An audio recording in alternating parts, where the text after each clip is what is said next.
رسالة إلى لاعبي منتخب مصر. بإيديكم النهاردة تكتبوا التاريخ. هو إيه الفرق ما بيننا وبين ميسي ولا بين الأرجنتين؟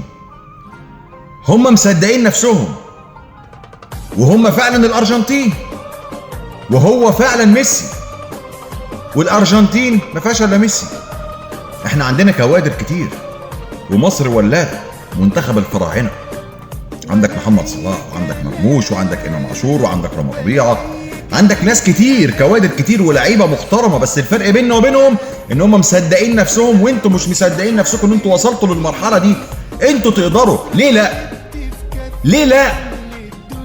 هو ماتش خارج التوقعات، لكن نتمنى الفوز لمنتخب مصر عشان نكون واقعيين. هم مصدقين نفسهم ومصدقين حلمهم انهم يقدروا يجيبوا بطوله او يقدروا يكسبوا. لازم انت تبقى احسن منهم وتصدق نفسك وتعرف انك قوي وتعرف انك بطل وتعرف انك بتمثل منتخب مصر. منتخب مصر انت تقدر ومحدش احسن منك. اكتبوا التاريخ النهارده الساعه 7، اكتبوا تاريخ جديد لمنتخب مصر. انتم تقدروا. 120 مليون واحد، العالم العربي كله في ظهركم بيقول لكم يا رب، وان شاء الله تكسبوا، بندعمكم وبنشجعكم، وانتوا قدها وهتوصلوا. انتوا لعيبه كبار ولاعيبه جامدين جدا وليكوا شنه ورنه وبتلعبوا باسم منتخب مصر. انتوا تقدروا تكتسحوا اي صعب. تحيا مصر، تحيا مصر، وان شاء الله هتكسبوا وهترفعوا راسنا، وان شاء الله ان شاء الله ان شاء الله، وليه لا؟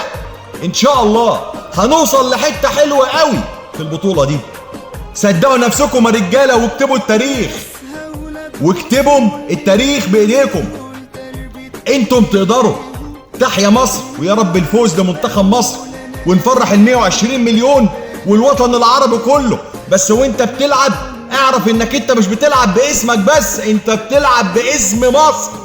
انت بتلعب باسم مصر. ان شاء الله تقدروا يا رجاله، ان شاء الله تقدروا. تحيا مصر.